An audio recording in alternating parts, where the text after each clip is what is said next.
السلام علیکم ورحمت الله وبرکاته. ګران زده کوونکو، د ریاضي بله جلسې ته ښه راغلاست. موږ په تېره جلسه کې تفریق او د هغې خواص ولوستله. په دې جلسه کې موږ ضرب او تقسیم باندې خبرې کوو. راځئ چې خپل درس شروع کړو. د ضرب عملیه.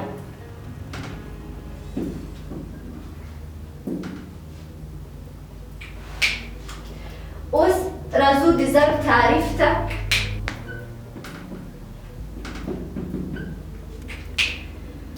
ضرب په لغت کې وښلو ته ویل کېږي. په لغت کې وښلو ته ویل کېږي.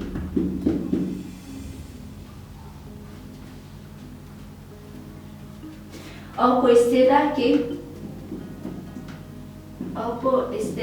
کې د مساوي عددونو جمع کولو لنډه طریقه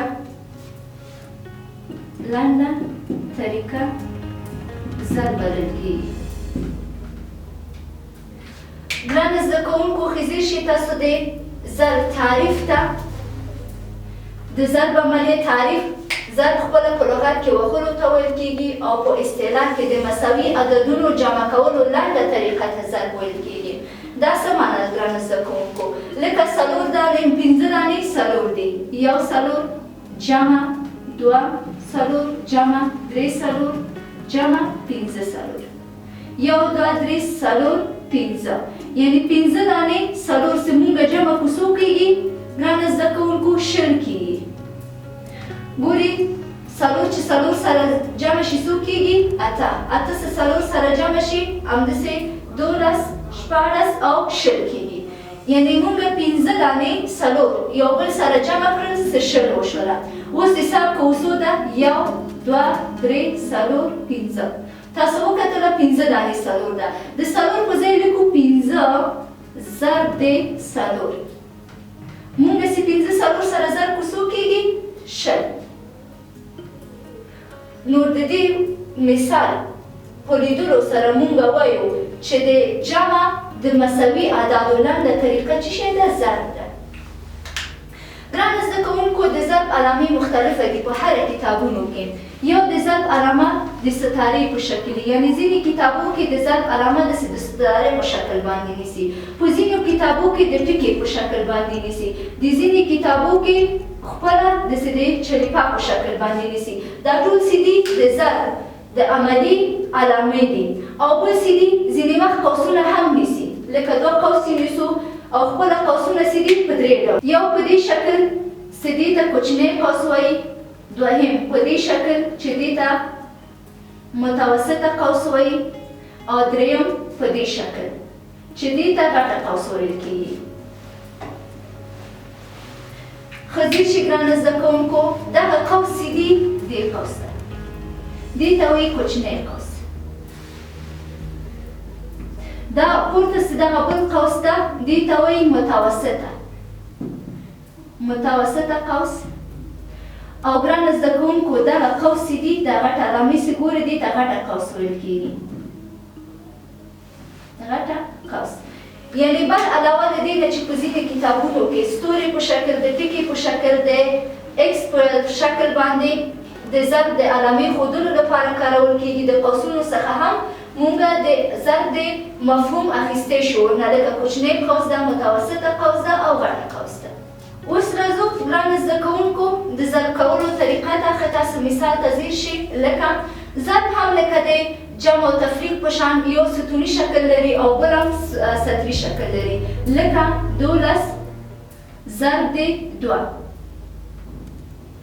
په ضرب کې یو عدد چې دي لم دی، چې دې ته د ضرب لومړی اجزا وایي، لومړی جز، او دې ته د ضرب دوهمه جز وایي.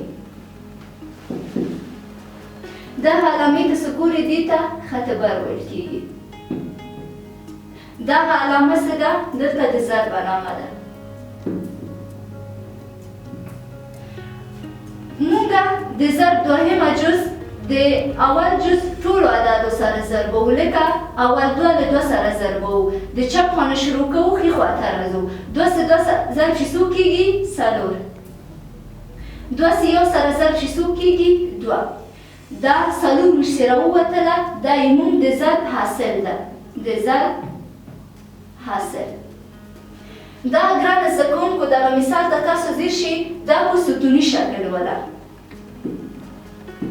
ستوني شکل وله اوس راځو د دې سطري شکل ته داسې یې لیکو لکه 12 ضرب د 2 مساوي کېږي عینا لکه جمع و تفریق په شان دغه اوله عدد چې دي اول 2 سره یې ضربوو بیا 1 سره یې ضربوو بیا حاصل یې لیکو لکه 2 سه 2 سره ضرب چې څو کېږي 4 د چپ خانه شروع کېږي ښو خواته راځو 4 مو ولیکله اوس 2 سه 1 سره ضرب چې څو کېږي اوس د 4 ښي خواته یې لیکو 2 دا شوله 24 عینا همدغه عدد موږ په سطري شکل باندې حل کړله دا د سطري شکل د ضرب عملیه د سوالونو حلولو طریقه ده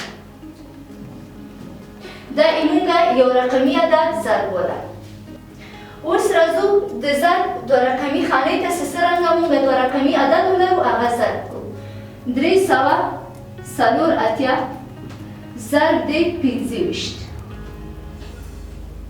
ضرب د 25 ښه ځیر شئ ګرانه زده کوونکو دلته 2 خانې دي دلته څه شی کوو اول 15 اخلو د ضرب دوهمه جز لومړی عدد څه شی ده 15 ده 15 د ضرب اول جز هر یو سره ضربوو 15 سه 4 سره ضرب چې څو کېږي 20 صفر 2 حاصله اوس 15 که موږ 8 سره ضرب په څو کېږي 40 کېږي دلته موږ 2 لرو 2 40 کېږي 2 40 2 4 حاصل اوس دا 15 3 سره ضربوو 3 سه 15 سره ضرب چې څو کېږي 15 دلته موږ 4 لرو ورسره جمع په څو کېږي 19 کېږي تاسو ښه ځیر شئ ګرانه زده کوونکو دلته موږ 15 د ضرب اول جز ټولو سره موږ ضرب کړله اوس راځو په دې 2 باندې یعنې د ضرب دوهمه جز باندې دوهم عدد باندې لکه 2 عینا لکه 15 غوندې دا هم هر یو عدد سره ضربوو خو دلته چې بیا لیکو دا کوم حاصل چې موږ د 15 ضرب څخه ترلاسه کړی د دې نه یو خانه دې خوا یعنې د صفر لاندې چې شی نه لیکو د 2 لاندې لیکو یو خانه پرېږدو 2 سه 4 سره ضرب چې څو کېږي 8 د 2 لاندې لیکو هلته یو خانه تشی پرېږدو 2 سه 8 سره ضرب چې څو کېږي 14 شپږ یو یې حاصله 2 سه 3 سره ضرب چې څو کېږي 6 دلته موږ یو حاصل لرو څو کېږي 9 اوس دغه موږ جمع کوو د دې حاصل جمع هر څه سره ووتله زموږ د دغه ضرب مجموعه ده د صفر لاندې ګورو چې څه شی نشته خپله صفر لیکو 2 سه 8 سره جمع چې څو کېږي 10 صفر یو یې حاصل 9 سه 6 سره جمع چې څو کېږي 15 دلته موږ یو حاصل لرو کېږي 14 یو یې حاصل دلته یو د یو سوه سره جمع چې څو کېږي 8 دلته موږ یو حاصل رسو شو 9 یعنې 9600 دغه عدد سره ووتله زموږ د اصلي د ضرب حاصل ده یعنې 384 چې 25 سره ضرب کړو کېږي 9600 د ضرب عملیې ځانګړتیا ته اوس راځو د ضرب عملیې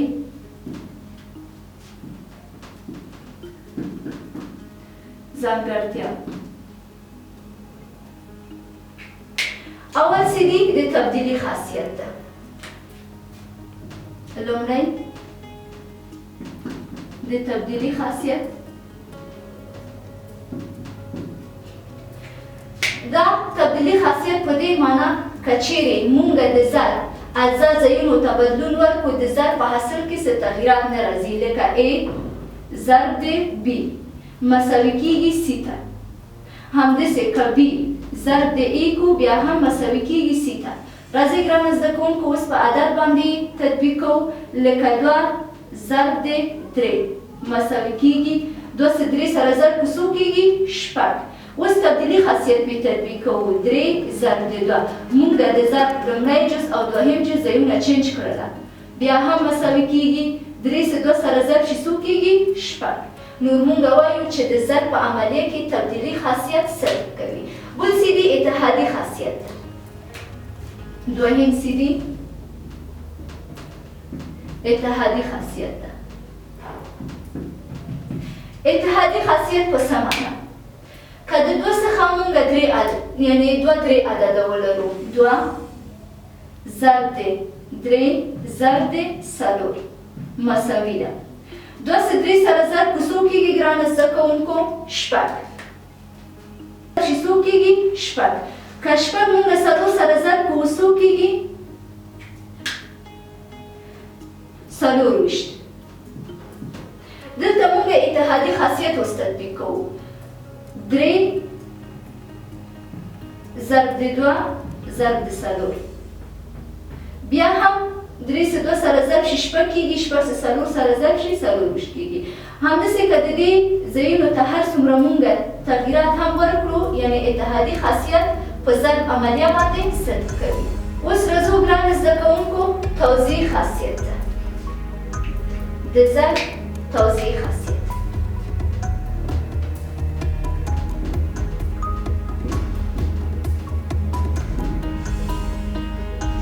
په توضیح خاصیت کې که یو عدد لکه A د ضرب په حالت کې B جمع C سره دا مساوي ده دا ضرب اوس که A B سره ضرب کېږي AB جمع که A C سره ضرب یو ځل B سره ضرب بیا C سره ضرب A C سره ضرب کېږي AC دې ته وایي توضیح خاصیت. یا که د دې برعکس کار وکړو A ضرب د C جمع B مساوي کېږي.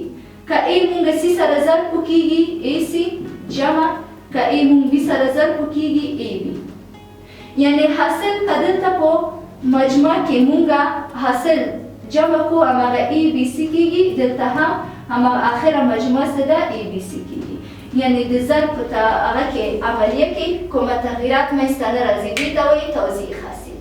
چې ګرانو زده کوونکو توضیح خاصیت د ضرب په عملیه کې که بل عملیه ورسره یوازې په جمع کې صدق کوي او په تفریق او تقسیم کې صدق. راځو ګرانو زده کوونکو د ضرب عملیه عینیت عنصر ته. د ضرب عملیه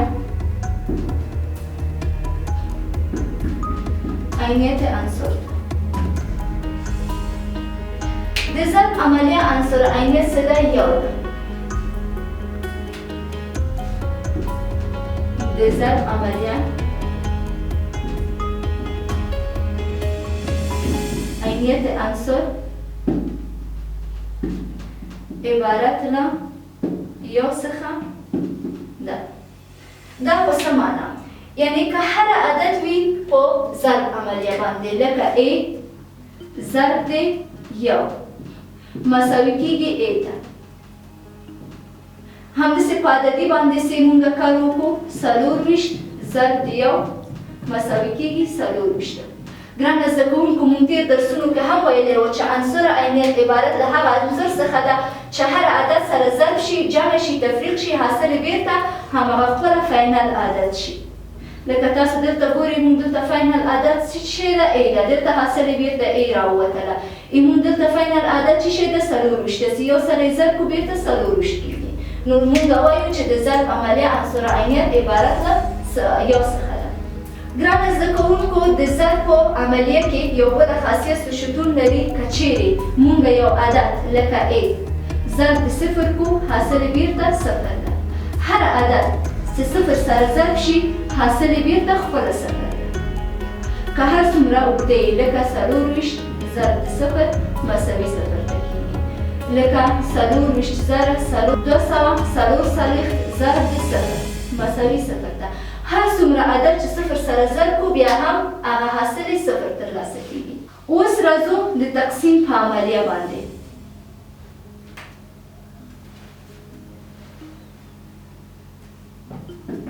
تقسیم عملیه اول تقسیم تعریفو چې خپله تقسیم چی شی ده؟ تعریف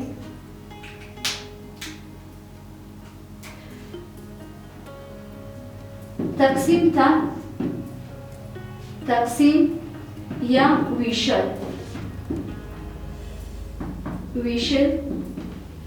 ویل کیږي او په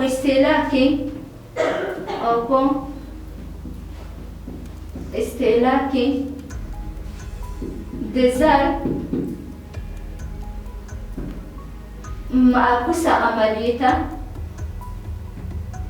ته تقسیم وایي.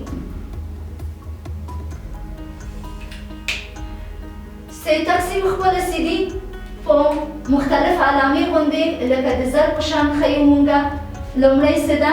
دغه علامه څه ده؟ د تقسیم علامه ده، څه په ډېرو کتابونو کې استفاده کېږي. دوهم دوه ټکي چې یو د بل په سر دا هم د تقسیم معنا ورکوي او بل ځینې کتابونو کې لکه د خط بر په شان خط دي، دې ته هم د تقسیم علامه ویل کېږي. او بل څه دي په دې شکل باندې هم علامه د سدي ته هم د تقسیم علامه ویل کېږي. تاسو ښه شي ګرانه زده کوونکو، که موږ د تقسیم عملیه ترسره کړو په دې شکل باندې د عدد لکه A تقسیم په B باندې مساوي کېږي، یعنې حاصل یې C راوځي. دغه B ته څه ده؟ مقسوم علیه وایي. مقسوم علیه. او دلته دا A ته څه ده؟ مقسوم وایي. کومه عدد چې دلته ترلاسه کېږي دې ته خارج قسمت وایي.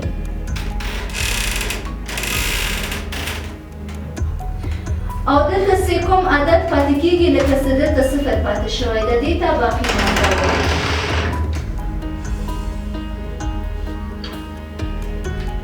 تقسیم خپله تقسیم یا ویشل ته ویل کېږي او په اصطلاح کې د ضرب معکوسه عملیه تقسیم ده.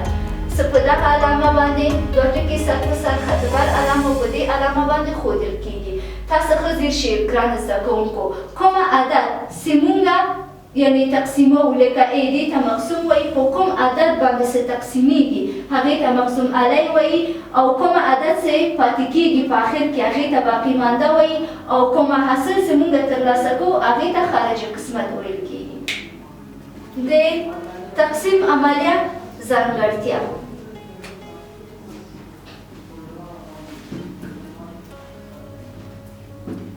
د تقسیم عملیه ځانګړتیا یو څه دي که چیرې مونږه مقسوم او مقسوم علیه یو عدد سره ضرب کړو، یعنې یو عدد سره ضرب کړو، د مقسوم او مقسوم علیه په حاصل کې څه تغییرات نه راځي. د مثال په ډول ښه تاسو مثال ته ځیر شئ لکه 24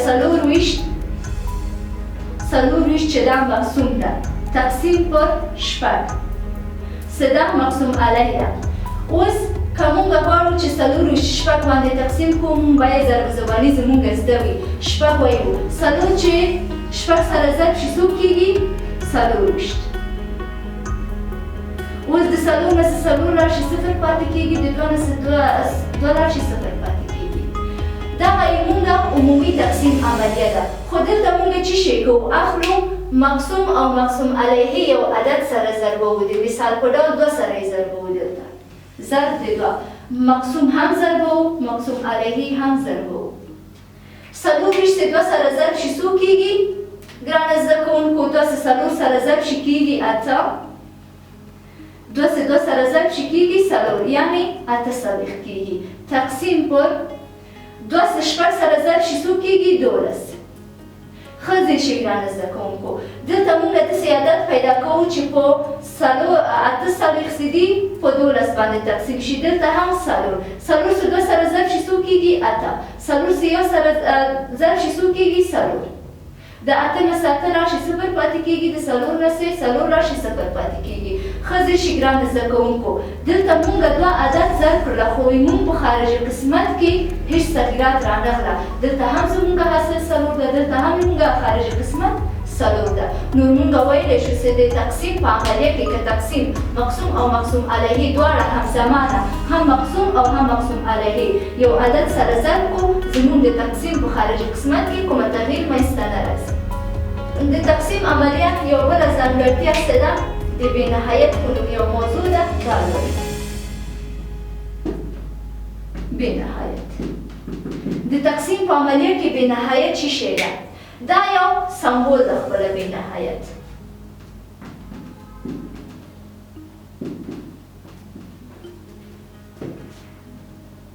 چې خورا ارزښت لري.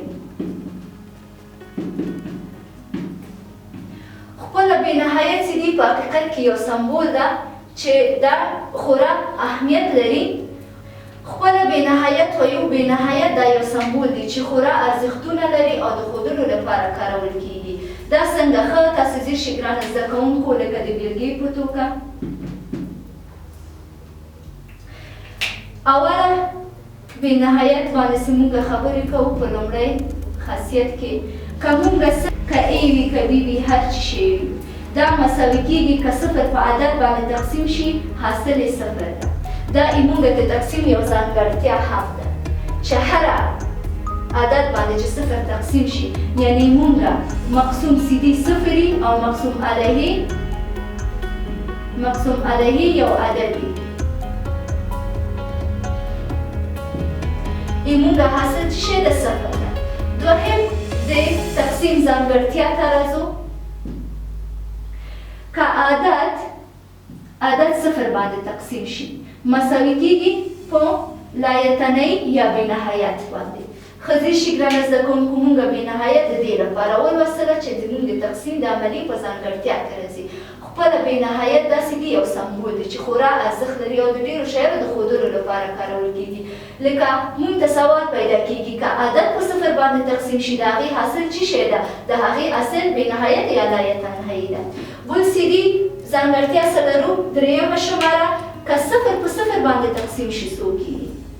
که صفر په صفر باندې تقسیم شي د دې ځواب یا هغه خارجي قسمت چې دي مبهم دي، یعنی په دې باندې هیڅوک هم نه پوهېږي. د ریاضي په اساس باندې دا بیخي مبهم دي، هیڅ ځواب نه لري. راځو بل عملیې ته. څلورمه شماره که عدد په بېنهایت یا په لایتنهایي باندې تقسیم شي څو کېږي؟ د دې ځواب هم صفر ده ځکه چې عدد په بېنهایت باندې تقسیمیږي حاصل یې صفر ده. راځو پنځمه شماره ته. که لایتنهایي په عدد باندې تقسیم شي څو کېږي؟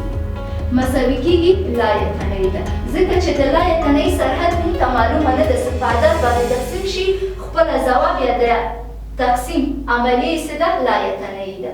شپږمه شماره چې موږ لرو که لایتنهایي تقسیم په لایتنهایي شي ځواب یې څو ده؟ دا هم مبهم ده. مبهم په دې معنی چې د ریاضي په اساس باندې مکمله ځواب نه لري او ګونګه ده. دا و زموږ د تقسیم ځانګړتیا.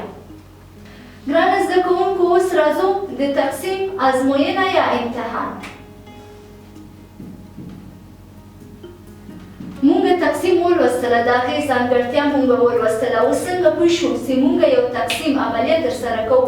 صحیح هغه زموږ سوال صحیح ځواب یې ده که غلطه ده؟ دا امتحانوو. د مثال په ډول یو سوال حلوو.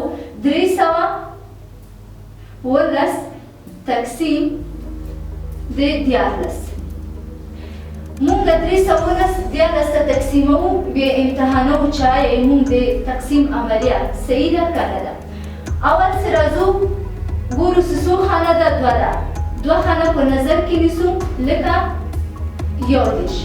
اول عدد چې اخلو 2. 2 چې په 3 باندې ضرب شي څو کېږي؟ 6. 6 د یو راغلي وو ځکه چې موږ 2 خانه ده 2 خانه په نظر کې نیسو. 2 چې یو سره ضرب شي څو کېږي؟ 2. دا اوس موږ منفي کوو. د یو نه 6 نیزي د 3 نه یو دې ته اخلو څو کېږي؟ 11 کېږي. د 11 نه 6 لاړ شي څو پاتې کېږي؟ 15 پاتې کېږي. دلته یې موږ بل عدد څه شی ده؟ و ده. دا وښکته کوو. اوس کوم عدد ضرب کو 14 سره چې 50 ته نږدې اوسي؟ 4. 4 چې 3 سره ضرب کو څو کېږي؟ 12. 2 یوې حاصل. 4 چې یو سره ضرب کو څو کېږي؟ 4. دلته موږ یو حاصل درلوده څو شو؟ 15. اوس د 2 نه 2 لاړ شي څو پاتې کېږي؟ 15. د 15 نه 15 لاړ شي 0 دی خو 0 مفهوم نه لري یا بیخي معنا نه لري. موږ چې تقسیم عملیه اوس ازموینه ترسره کوو څرنګه یې ترسره کوو؟ داسې یې ترسره کوو موږ مقسوم علیه څه شی ده؟ 14. یعنی مقسوم علیه مقسوم علیه ضرب دی ایمونگا خارج قسمت سو دی 24 یعنی ضرب خارج قسمت جمع کو باقی مانده سره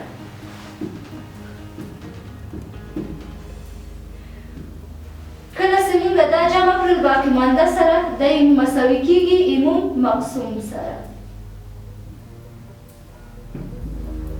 یعنی کله چې موږ غواړو د تقسیم عملیه ازموینه ترسره کړو ایمون مقسوم باید مساوي شي د مقسوم علیه ضرب د خارج قسمت ضرب د باقی مانده دلته ایمونګه مقسوم علیه څو ده 310 مساوي کیږي ایمونگا مقسوم علیه څو ده اوس 14 ضرب د خارج قسمت څو دي 24 ایمونگا باقی مانده څو ده 15 جمع 15 اوس 310 مساوي کیږي مونږه که 24 دیارلس سره ضرب کړو 24 دیارلس سره ضرب کړو 3 سره ضرب شي 2 یو حاصل 3 سره ضرب شي کېږي شپږ دلته یې مونږ یو حاصل درلوده و اوس همداسې راځو یو که 4 سره ضرب شي 4 2 سره یې ضرب شي اوس دا مونږ جمع کوو خپله دوه ځکه د دوه لاندې شی نشته اوس 4 سره جمع شي 11 کېږي 11 یو یې حاصل یو څه په دوه باندې واچو کېږي 3 یعنې 312 کله چې مونږ 4 سره ضرب کړو کېږي 312 جمع 15 اوس ګورئ دا هم 310 کېږي قسمت چپه ځای سره که مونږه 4 سره ضرب کړو مساوي کېږي 312 جمع 15 داسې مونږه جمع کړو باید مونږ ته 310 ورکړي 310 مساوي کېږي 2 سره جمع شي څو کېږي 9 دلته بل عدد مونږ نه لرو یوازې 15 ده نور یو خپله درېیم خپله تاسو ښه ځیر شئ ګرانه زده کوونکو دواړه خواوو ته یو بل ته مساوي شو نو مونږ کله چې تقسیم عملیه ازموینه ترسره کوو مقسوم مساوي ده مقسوم علیه ضرب د خارج قسمت ضرب د باقی مانده ګرانه زده کوونکو اوس راځو د تقسیم عینیت عنصر باندې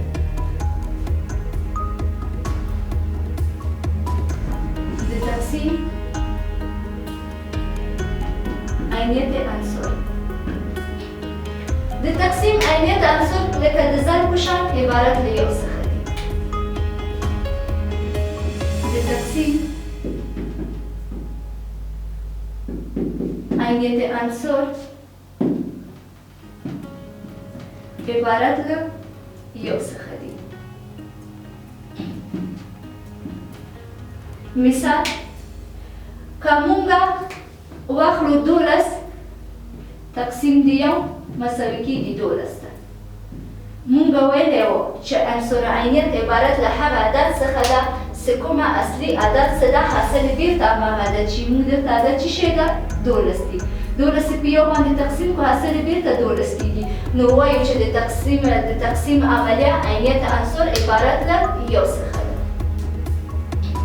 ګرانه زده کوونکو دا و زموږ د ریاضي نننۍ جلسه تر بله جلسې پورې چې زه ستاسو په خدمت کې حاضرېږم تاسو الله پاک ته سپارم ښه وخت خدای په